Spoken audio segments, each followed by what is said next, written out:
Hello again, and welcome to my classroom. I am Azorthoth, and tonight we will discuss color symbolism and some basic color theory. Color symbolism is something that comes intuitively for most people in adulthood. It's a combination of rules that is imprinted on us from a young age, certainly. It is a tool of storytelling, much like shape symbolism as we discussed in the last video. For now, we will look at a very simple color wheel. You can see here that the color wheel can be split into cool colors on one half and warm on the other. Keep that in mind, as that will be important later. Let us jump straight into color symbolism, starting with the color red. Red is a color of passion, be it anger or sex. It's fiery and hot and intense and can symbolize a Spitfire character, like Kyoko Sakura from Puella Magi Madoka Magica, or Phoenix in the X-Men animated show. Blue is a calm, sad, and gentle color. It has associations with water and mourning. Sadness from Inside Out and Katara from Avatar: The Last Airbender are prime examples of this color. Green is a color often associated with love and feeling and nature, but also envy and greed. It's sometimes toxic and other times poised, demure, and even childish.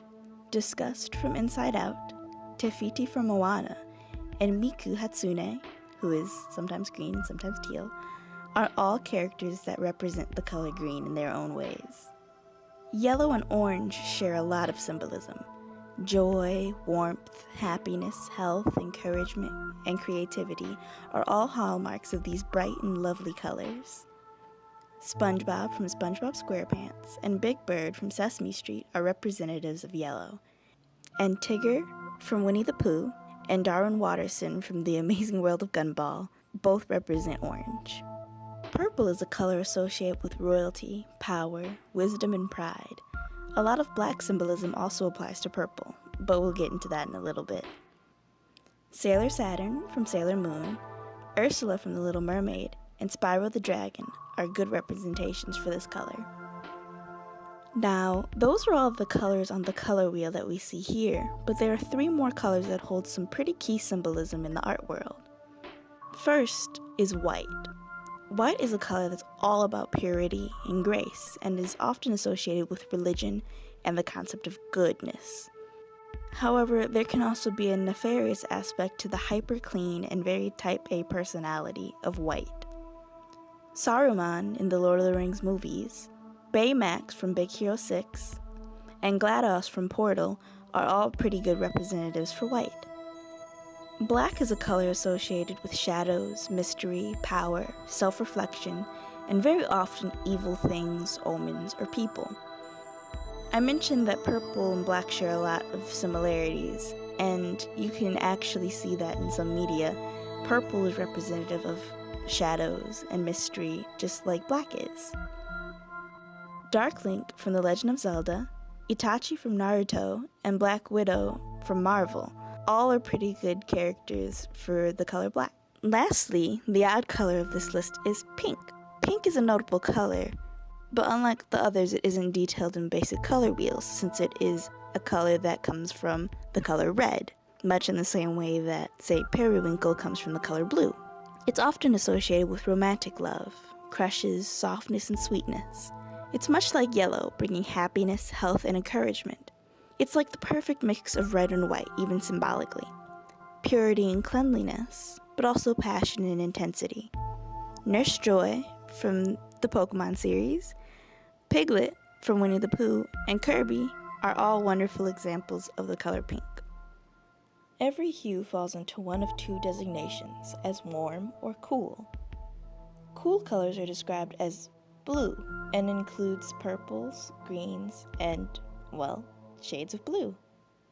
Red, orange, and yellow are considered warm. Cool colors recede into the background and are calm, while warm colors move into the foreground, standing out more. It's good to remember that warm colors tend to draw the eye more so than cool colors.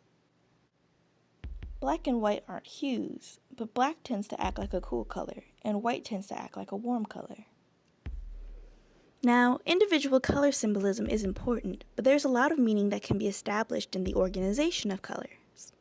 These organizations of colors are called color schemes and have different purposes depending on use. Achromatic color schemes are composed of black and white and all the tones of gray in between. There's an easy opportunity for contrast with this color scheme. It can be used to express melancholy or some other universal truth. M.C. Escher often used black and white in his surreal drawings. Monochromatic is a color scheme that is often confused for achromatic, but they are inherently different.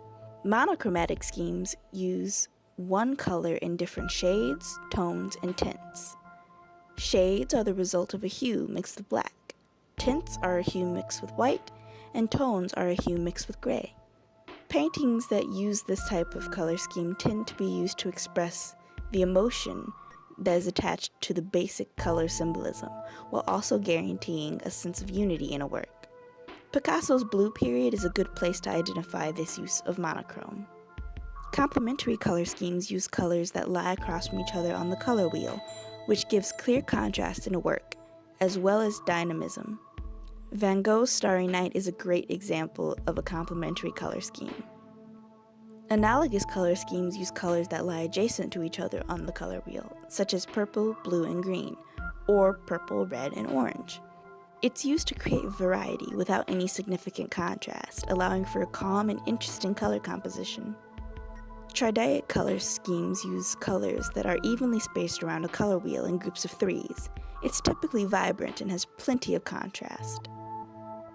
The Milkmaid by Johannes Vermeer is an example of a triadic color scheme. Compound color schemes use a color and two adjacent to its complement to form a color selection with good contrast without the harshness of true complementary colors. Self-Portrait with Bandage Ear and Pipe, another piece by Van Gogh, is a good example of this. These are the basic color schemes present in color theory. A lot of the theory when you're first starting out is guesswork and experience, so don't be afraid to try out color combinations for yourself, even if you create something that's not so pretty the first time. A helpful tool for color selection is Adobe Kuler, that is Kuler. I'll make sure to put a link for it in the description. It's a wonderful tool that allows for easy color scheme selection. This isn't a sponsored thing, of course, but this is a tool that I use myself while designing various characters. But along with this tool, I want to take this moment to remind you that color symbolism isn't something that's set in stone. Different cultures associate colors with different feelings. Where white is a color of purity and light in the West, it is a symbol of death in some Eastern countries. Symbolism is what we as creators impose onto objects, and color symbolism is no different. If in your own stories you establish pink as a melancholy, deep, and water-associated color, while green symbolizes new love and blue symbolizes nature, then be my guest. Just remember to make that symbolism clear in your story and put reasoning behind it. This was definitely an information-heavy video, but I have to thank you for bearing with me, fair audience. Tune in next time and we'll be talking about initial ideation, the first steps to actually creating a character. Thank you so much. Don't forget to like and subscribe if you did enjoy this video, and tell me what I can improve for next time. Good night, dear audience, and be the creator God you would like to see in the world.